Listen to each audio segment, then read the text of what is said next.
더 큰 일을 해야 할 때입니다. 이런 주제로 하나님의 말씀 증거합니다. 여호수아 2장에 보면은 여리고라고 하는 아주 강하고 잘 사는 아주 풍요로운 동네에 라합이라고 하는 기생이 살았어요. 주막을 경영하면서 이렇게 살아가는데 어느 날 아주 낯선 이상한 남자 두 사람이 그 집에 묵으러 들어왔습니다. 그래서 방을 줬는데 그 중에 누군가 식당에 있던 사람이 수상한 사람이 나타났다고 고발을 했어요. 한밤중에 군사들이 이 두 사람을 잡으러 왔습니다. 그때 라합은 중요한 인생의 결단을 해야 했습니다. 라합이 보기에도 이 사람이 수상해요. 근데 이 사람은 유대인이에요. 라합이 소문을 들어보니까 유대인들은 애굽에서 종살이 했는데 하나님께서 그 사람 전체를 해방시켜줬고 이 사람이 바다를 가르고 광야에서 40년을 지내는데 하나님이 먹을 것을 주고 물을 주고 그들로 하여금 앞으로 이 가나안 땅을 다 차지하게 한다는 그런 소문을 들었단 말이죠.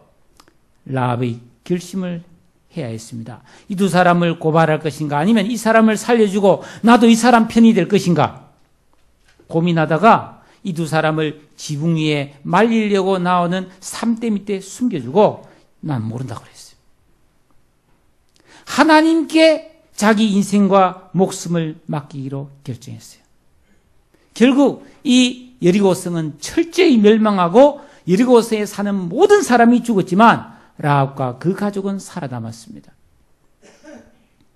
그리고 라합은 그때 왔던 정탐꾼인 유대의 족장인 살몬이라는 청년과 결혼해서 장차 다윗의 할머니가 되고 예수의 조상이 됩니다. 엄청난 결정이었죠. 다니엘 3장에 보면은 유다가 멸망하고 바빌론에 포로로 끌려온 사람 중에 사드락과 메삭과 아벳느고라는 세 청년이 있었는데 이 왕이 말이죠. 큰 신상을 만들어 놓고 절해라. 그런데 이 세 사람은 절 못합니다. 그랬어요. 왕 앞으로 끌려왔어요. 왕이 사드락과 메삭과 아벳느고야 지금이라도 절해라. 그러면 살려두겠지만 만약에 절하지 않으면 내가 풀무불 속에 너희들을 집어넣어 사형을 시키겠다. 그때 이 세 사람은 결단해야 했습니다. 이제라도 죄송합니다. 실수했습니다 하고 절할 것인가? 아니면은 끝까지 절 안 하고 믿음을 지키다가 죽을 건가? 그때 세 사람이 이렇게 말합니다. 왕이시여, 더 이상 말할 필요 없습니다. 왕이 우리를 불 속에 집어넣으면 하나님께서 우리를 살려주실 겁니다. 그러나 그리 아니하실지라도 우리를 살려주지 않고 그냥 내가 불에 타려 죽더라도 우리는 절 안 합니다. 왕이 분하고 노하여 이 세 사람을 풀물 속에 던져버렸어요. 결과는 어떻게 됐죠? 그들이 살아나왔고 왕이 하나님을 인정하게 되었고 그들은 더욱더 중요한 일을 감당하는 인생을 살았습니다. 여러분, 다윗은 사울왕이 쫓겨서 도망다닐 때 그 원수 사울을 죽일 기회가 여러 번 있었어요. 그러나 죽이지 않습니다. 당장 이 사울을 죽이면 내가 왕이 되지만 그거보다 더 중요한 것은 하나님의 말씀을 지키고 하나님께 영광을 돌리는 일이라는 것을 믿었기 때문에 그는 더 중요한 일을 하나님의 일을 하느라 자기 개인의 영달을 위해 살지 않았습니다. 베드로 아시죠? 베드로가 밤새도록 고기를 잡았지만 한 마리도 못 잡았는데 예수님께서 깊은 데로 가서 그물을 던지라 해서 베드로가 많은 물고기 잡았어요.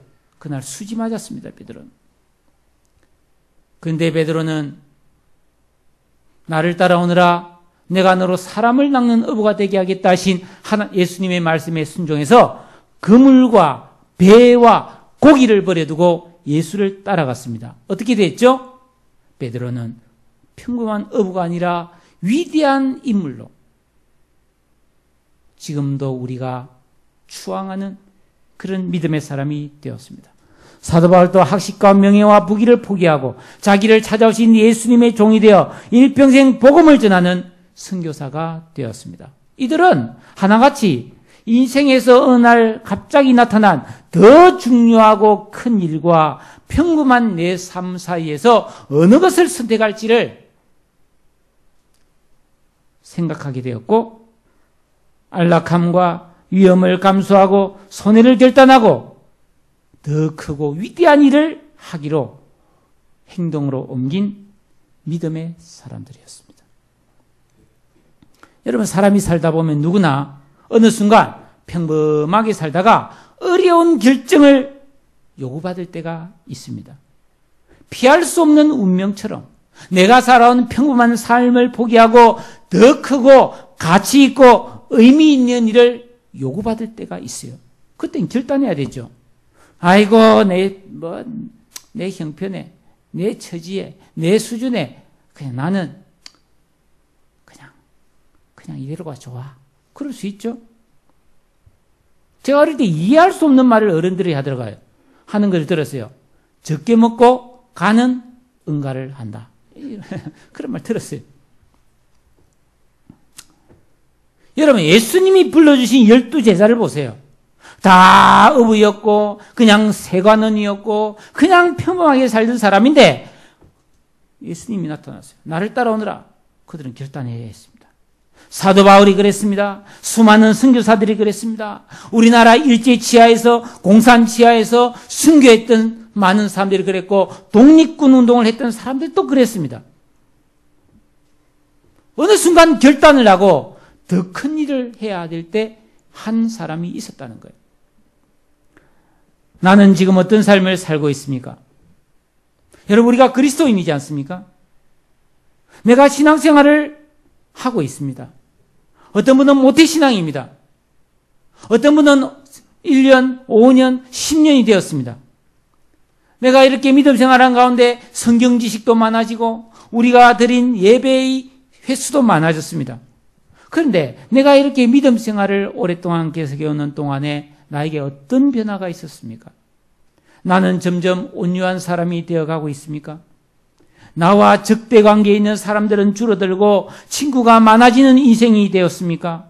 이기적인 모습이 점점 희미해지고 내가 손해를 감수하더라도 올바른 일 위해서 희생과 봉사도 할 줄 아는 그런 자비한 사람이 되어지고 있습니까? 고요하고 평안한 마음, 즉 평정심을 유지하면서 따뜻한 눈으로 세상을 바라보게 되었습니까? 내 개인의 문제가 아니라 이웃의 문제, 다른 우리나라 바깥에 있는 고난당하는 사람들을 위해서 기도할 수 있는 사람이 되었습니까? 만약에 내가 성경도 점점 알아가고 신앙생활의 연륜도 계속 많아지고 있는데 내 안에 자유함도 없고 하나님 주신 기쁨도 없고 선한 열매도 없고 다른 사람과 진실한 인간관계도 맺지 못하고 살아간다면 과연 내가 아는 성경 지식과 내가 가진 신앙생활이 무슨 의미가 있겠습니까? 항상 기뻐하라신 이 말씀과 행함이 없는 믿음은 죽은 것이라신 말씀을 우리가 깊이 내 마음에 적용하고 받아들여야 할 것입니다. 오늘 우리가 읽은 이 성경에 보면은 예수님께서 어느 날 제자들에게 이렇게 말씀하셨습니다. 내가 진실로 너희에게 이르노니. 여기서 진실로 이렇게 하는 말은 예수님께서 이 복음서에서 아주 중요한 말을 하실 때 하는 그런 말씀이에요. 헬라어로는 아멘, 아멘입니다. 진실로 아멘, 아멘 이렇게 12절에서 말씀하시면서 나를 믿는 자는 내가 하는 일을 그 사람도 할 것이다. 또한 그보다 더 큰 일도 할 것이다. 굉장히 중요한 말이라는 겁니다. 여러분 생각해 보세요. 나를 믿는 자는, 즉 예수를 믿는 자는 예수님이 하신 일을 할 거야 될 것이고 예수님보다 더 큰 일도 할 수 있다는 거예요. 이게 얼마나 희망을 주고 우리에게 용기를 주는 위대한 말씀입니까? 여러분, 예수님이 이 땅에 계실 때 하신 일이 무엇입니까? 그분은 다 선한 일만 하셨어요.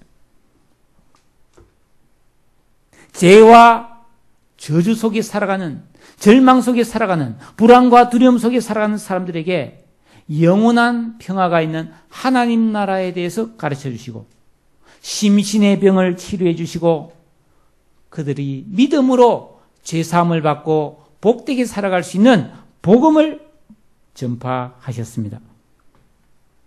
누구든지 예수를 믿으면 거룩한 새 생명을 얻고 하나님 나라에서 영생하며 한없는 은혜와 복을 누리는 그 길을 사람들이 가도록 온 힘을 다 쏟았습니다. 이게 예수님이 하신 일이에요. 그런데 이제 예수님은 뭐잖아, 십자가를 지고 이 땅을 떠나실 텐데 예수님이 떠난 후에도 계속해서 사람들은 태어날 거잖아요. 그러므로 이 중요하고 영광된 일을 누가 해야 되냐? 예수를 믿는 사람이 하게 될 거라는 겁니다. 능히 할 수 있게 된다는 것입니다. 그런 능력을 주시겠다는 겁니다. 성령의 능력이 임하여 예수님께서 하셨던 것처럼 똑같이 가르치고 치료하고 복음을 전할 수 있게 된다는 것입니다. 이 말씀을 믿고 순종하면 예수님보다 더 크고 많은 일도 할 수 있다고 약속하는 것입니다. 실제로 이 예수님의 말씀은 그대로 이루어져 가지고 나중에 성령 충만 받은 사람들이 그 사도행전 2장에서 오순절에 성령 받고 복음을 전하는데 베드로는 한 번 복음을 전하면 3,000명이 회개하기도 하지 않았습니까? 죽은 사람도 살려냈습니다. 많은 병자를 치료했습니다. 그러므로 여러분, 진정한 믿음이 무엇이겠습니까? 믿습니다, 믿습니다 하고 있는 것이 아니고 행동하는 겁니다. 실천하는 것입니다.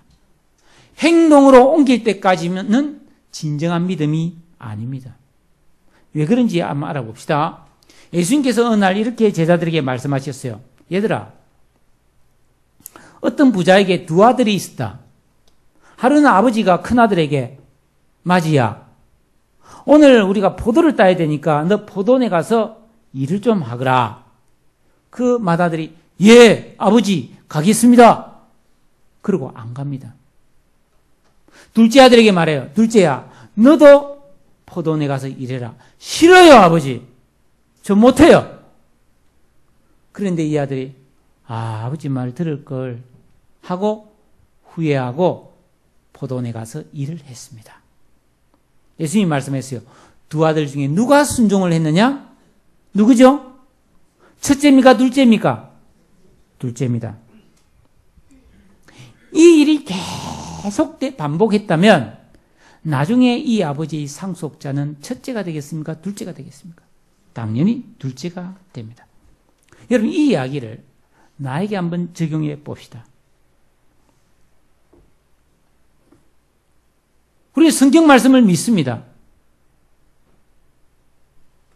그런데 믿고 순종하나요? 행동에 옮기나요?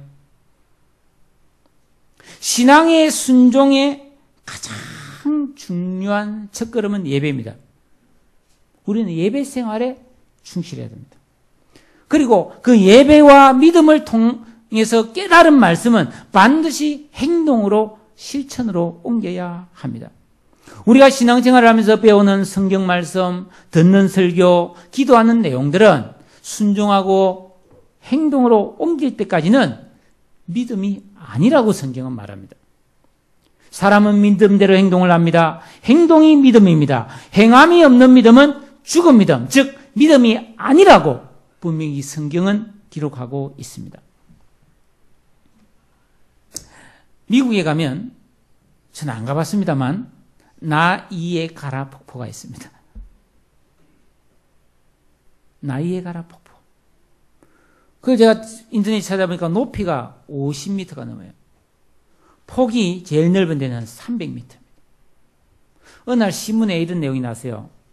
줄타기 고개사가, 세계적인 줄타기 잘하는 고개사가 그 나이아가라 폭포 양쪽에 줄을 걸어놓고 건너는 묘기를 보인다는 것. 사람들이 구경하기 위해서 구름같이 몰려왔습니다. 고개사가 줄을 건너기 전에 마이크를 잡고 사람들에게 말합니다. 여러분, 저는 지금까지 한 번도 줄타기에서 떨어져 본 적이 없습니다. 오늘 이 세계 최초로 이 폭포를 내가 건너갈 텐데 여러분, 제가 성공할 줄로 믿습니까? 아닌가? 사람들이 와 박수를 칩니다. 손에 땀을 쥐는데 이 사람이 탁 폭포를 건넜어요.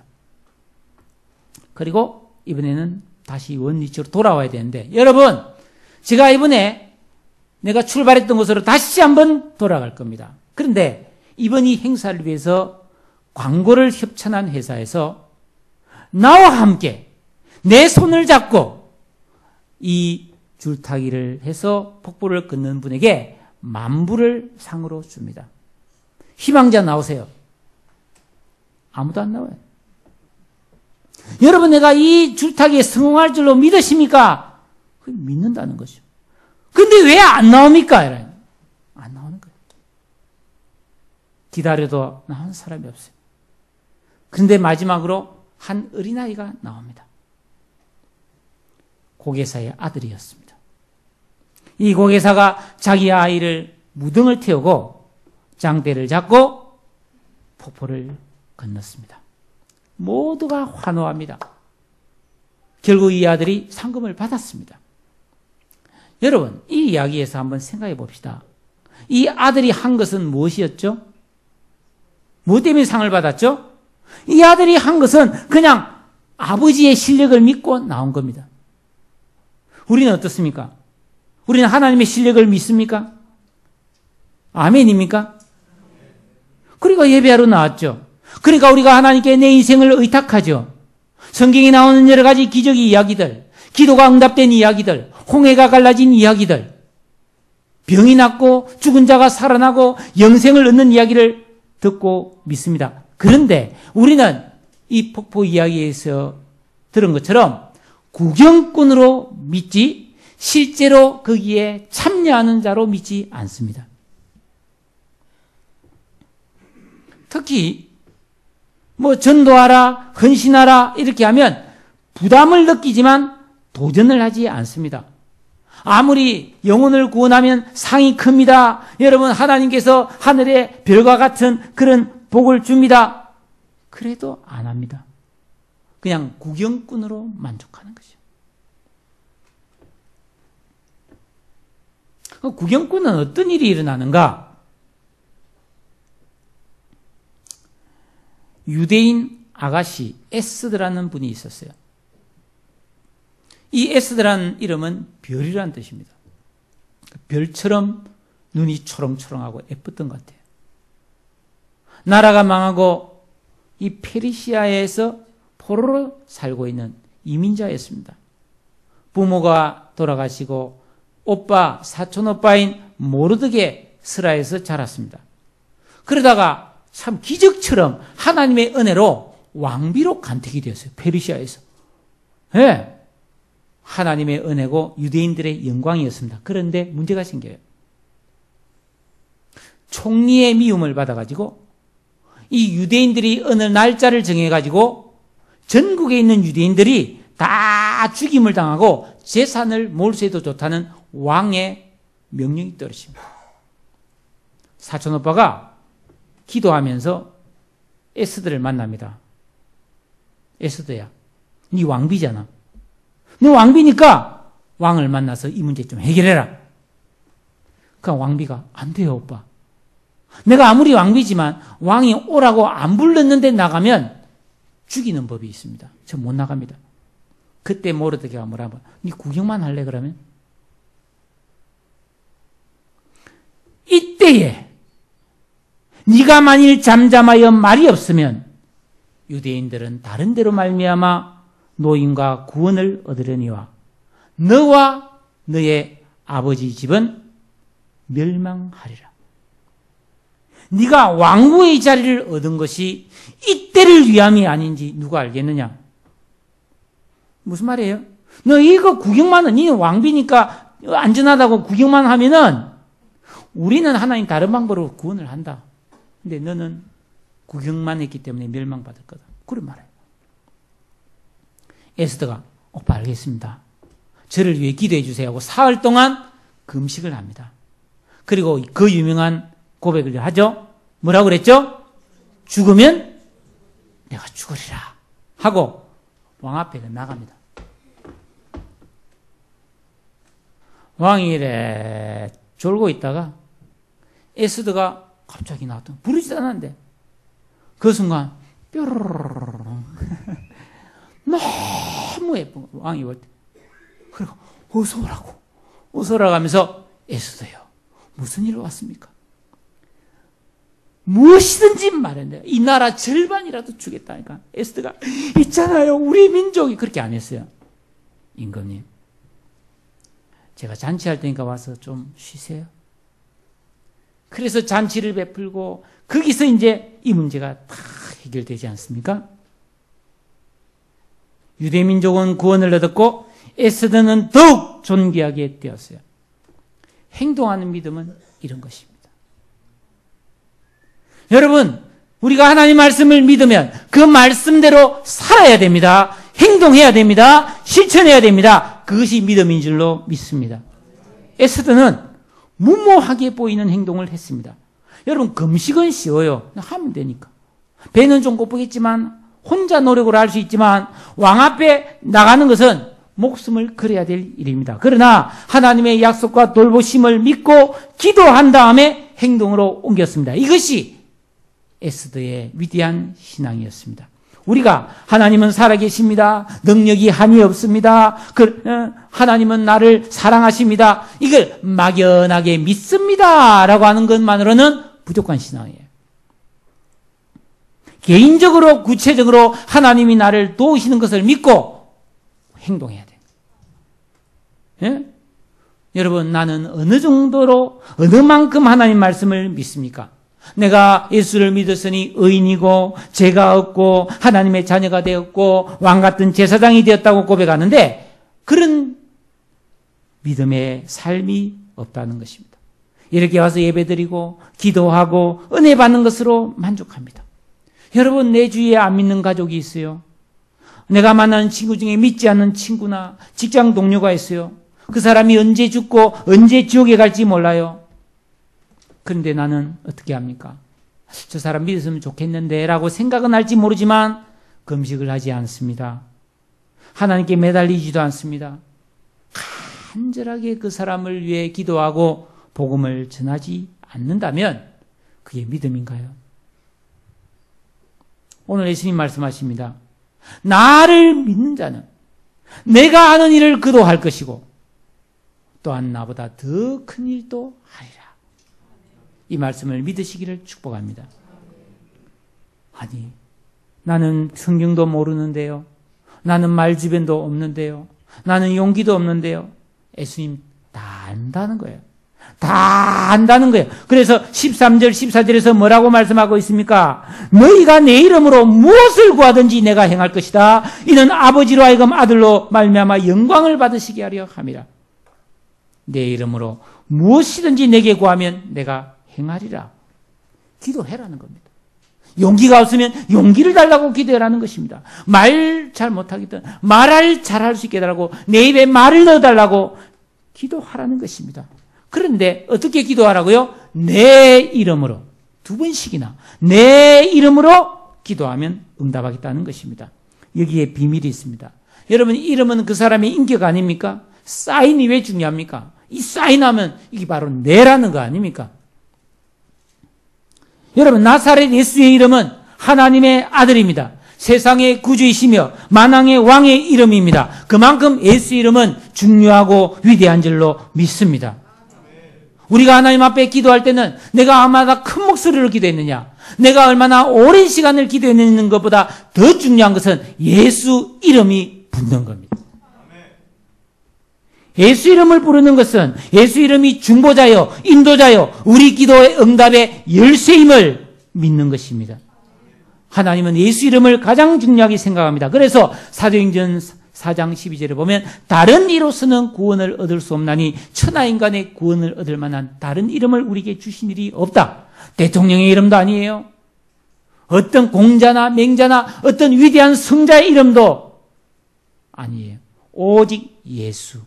그 큰 이름으로 기도할 때 큰 일, 큰 역사가 일어나는 것을 믿으시기를 바랍니다. 그런데 우리는 예수 이름을 너무 몰라요. 예수 이름의 그 능력을 너무 몰라요.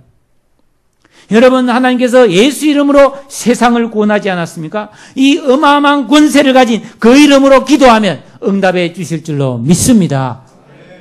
예수 믿는 것은 받은 증거 많도다. 예수 귀한 예수 믿음 더욱 주소서.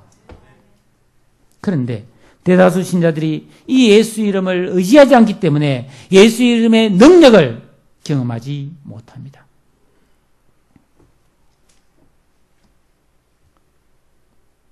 사도 바울은 가는 곳마다 예수 이름을 전개했습니다. 예수의 죽으심과 부활을 전개했습니다.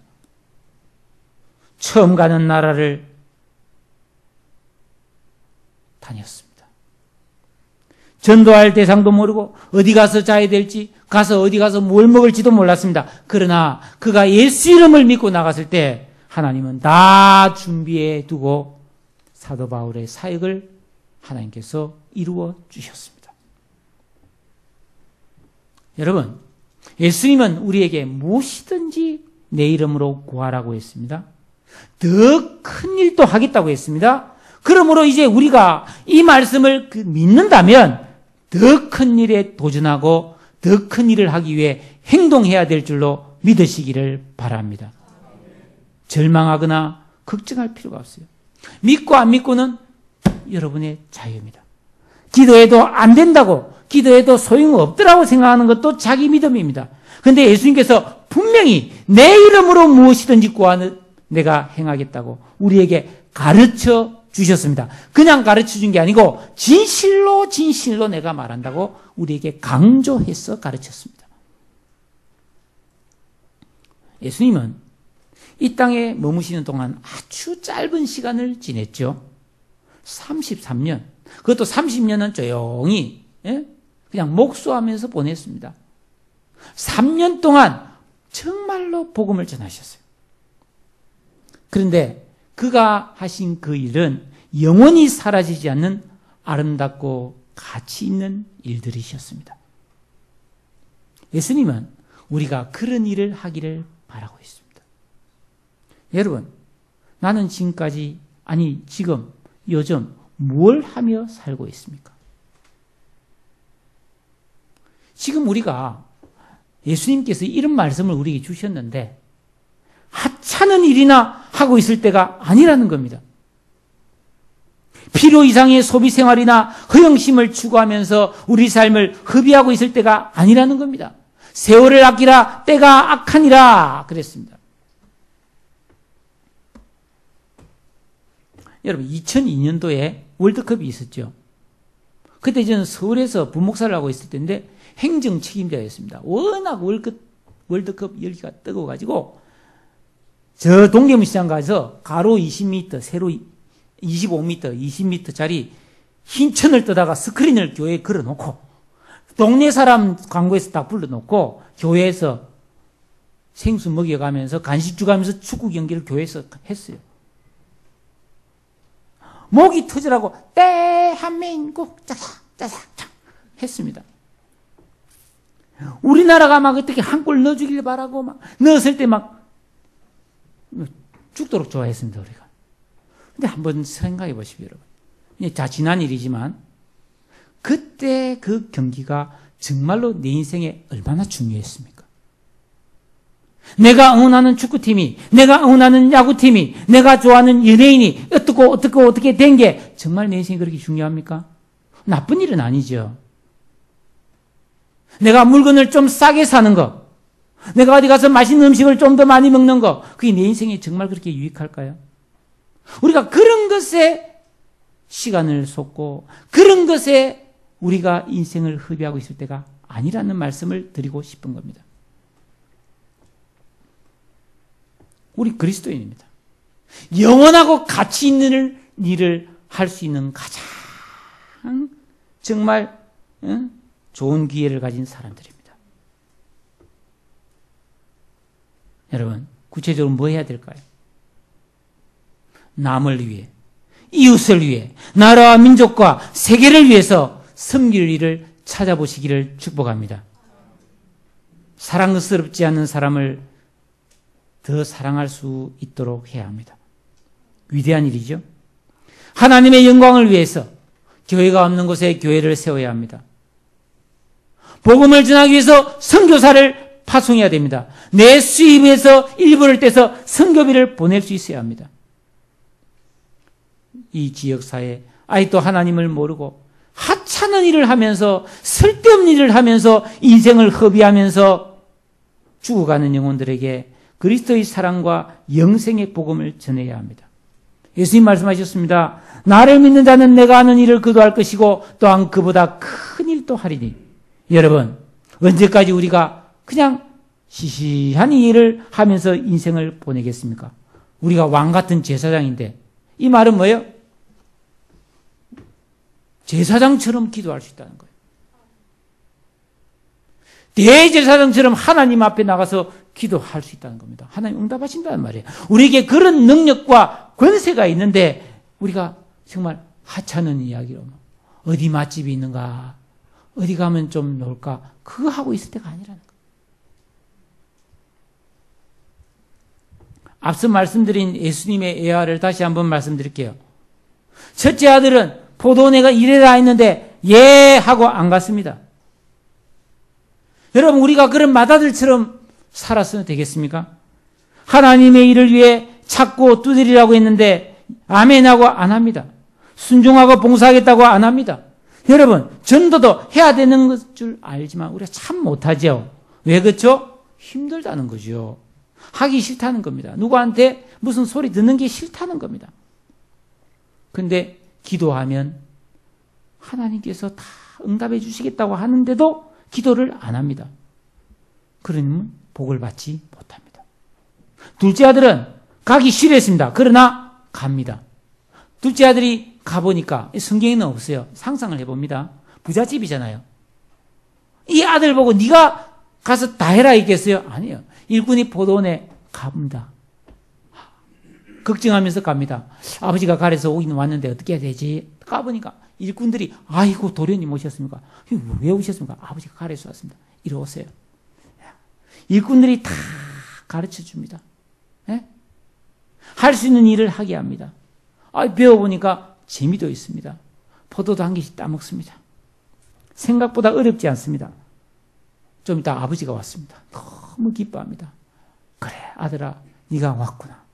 고맙다. 난 네가 자랑스럽다. 아버지가 칭찬합니다. 별로 한 것도 없는데 막 기분이 너무 좋습니다. 우리에게 필요한 게 이런 겁니다. 우리가 하나님 말씀에 순종하여 하나님의 일에 앞장서고 주의 일을 한다면 하나님께서 기뻐하시고 우리에게 모든 필요와 은혜를 부어주실 줄로 믿습니다. 언젠가 여러분에게 설교 중에 예화를 하나 말씀드린 적이 있어요. 1985년 11월 14일에 참치잡이 원양어선 광명 87호를 타고 운행하고 있던 전재용 선장을 여러분은 아실 것입니다. 이 사람이 참치를 잡아가 부산항으로 돌아오고 있는데 아이고 목선 하나에서 사람들이 몇 명이 살려주세요 살려주세요 그러는 난민이 베트남 난민이었어요. 요즘도 막 난민들이 그렇게 해서 많이 죽고 있지 않습니까? 본부에 무전으로 연락하니까 절대로 구하면 안 된다. 골치 아프다. 정부에서도 금지했다. 하지 마라 합니다. 선장이 가만히 생각합니다. 하지 마라 하지만 저 사람 나는 죽는데 나는 저 사람 그냥 두고 갈 수 없다 해서 그 사람 끊어냅니다. 그래서 한 대여섯 명인 줄 알고 끊어냈더니 세상에 그 작은 배 밑에서 100명이 올라오는 거예요. 막 그냥 상처 났고 말이죠. 몸이 문드러져 있고 곧 죽을 사람들이에요. 물도 못 먹고 밥도 못 먹고 병에 걸려 죽어가는 사람이 100명이 올라온 거예요. 배에 있는 모든 걸 다 동원해서 그 사람 먹여 살렸습니다. 부산항에 도착하자 안기부로 끌려갔습니다. 선장 잘렸습니다. 직업을 잃었습니다. 더 이상 뱃일을 못하게 됐어요. 어렵게 생활합니다. 20년이 흘렀습니다. 우리나라에 왔던 그 베트남 사람들이 미국으로, 호주로, 캐나다로 다 받아준 나라로 갔는데 그들이 이 선장을 잊지 못했어. 20년 만에 수소문해가지고 이 사람을 찾아내죠. 절을 합니다. 당신은 우리의 구세주입니다. 당신 때문에 우리가 살았습니다. 고맙습니다. 인터넷에 보면 나와요. 동영상이. 여러분, 이 전재용 선장은 갑작스럽게 닥친 인생의 큰 문제 앞에서 손해와 희생을 감수하고 바른 결정을 했고 그는 위대한 인생이 되었습니다. 여러분, 우리가 지금 개인적으로 신앙인인데 영원히 복이 되는 그런 큰 일이 무엇일까요? 그것은 영의 일입니다. 영적인 일이에요. 하나님과 관련된 일입니다. 제가 이렇게 말하니까 그럼 먹고 사는 거 어떡하냐? 여러분, 직장을 다니고 가정을 잘 세우는 것도 영적인 일입니다. 그게 나쁘다는 게 아니에요. 그러나 그것만 하면 안 됩니다. 하나님이 우리에게 주신 사명을 감당해야 됩니다. 그것은 영혼을 살리는 일입니다. 예수께서 이 땅에 오셔서 하신 일 중에 제일 된 목적은 복음을 전하는 일이었습니다. 우리 교회가 지난 12년 동안 해마다 봄, 가을이면 태신자 전도도 하고 이제는 해피데이 전도라는 이름을 바꿔서 하는데 대부분은 구경꾼입니다. 다 구경을 합니다. 믿습니다 하면서 절대로 나서지는 않습니다. 우리는 10월부터 해피데이 전도를 하기로 하고 지난주부터는 주중 전도를 시작했습니다. 화요일, 수요일, 토요일에 우리 성도님들이 나가서 복음을 전합니다. 학교에도 가고 놀이터에도 가서 어린이들에게도 복음을 전합니다. 여러분, 우리의 다 만나는 사람이 있고 아는 사람이 있고 이웃이 있습니다. 여러분, 그들 중에 한 사람이라도 믿지 않는 사람이 있다면 나는 복음을 전해야 합니다. 영원히 사람을 살리고 구원하는 일에 여러분 도전하시기를 축복합니다.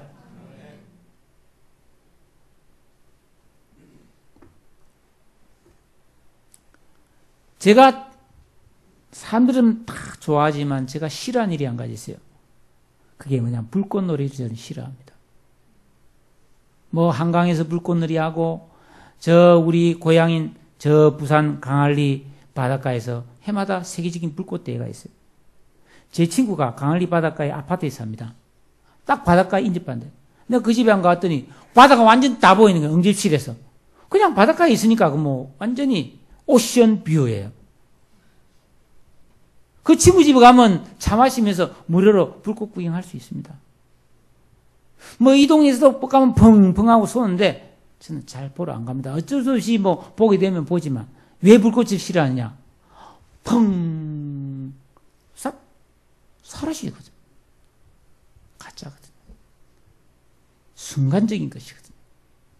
나는 영혼을 사모하고 영생을 얻은 사람이고 하나님 나라에 살 사람이기 때문에 그런 순간적인 것을 보고 환호하지 않겠다는 생각을 한 거예요. 그게 좋다 나쁘다를 떠나서 그건 제 소신입니다. 여러분, 우리 인생이 그런 불꽃같이 펑 하는 것에 인생을 걸 필요가 없지 않습니까? 영원한 일에, 영원히 나를 잘되게 하는 일에, 영원히 복이 되는 일에, 하나님이 영원히 인정하실 상을 위해서 여러분 더 큰 일에 도전하시기를 주님의 이름으로 축복합니다.